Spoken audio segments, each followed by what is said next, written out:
Et là, d'ailleurs, on a noté que Volodymyr Zelensky ne disait absolument rien, parce que lui doute fortement que Vladimir Poutine veuille franchement un accord de paix, et donc aussi Donald Trump qui met quand même toujours sur le même plan l'agresseur et l'agressé.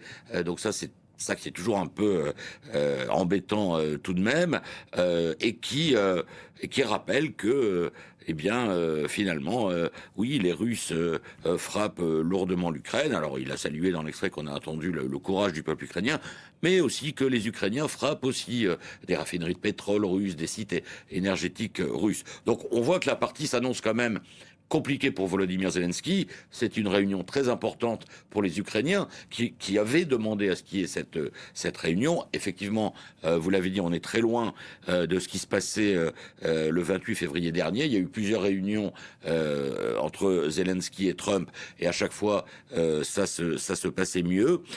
Mais il va y avoir quand même un des gros problèmes, entre autres, c'est la fin du conflit, oui, mais comment? Alors, dans une interview au Financial Times, Volodymyr Zelensky, il y a quelques heures, indiquait que lui était pour un cessez-le-feu temporaire avec des zones démilitarisées de part et d'autre, surveillées par les Européens et les Américains.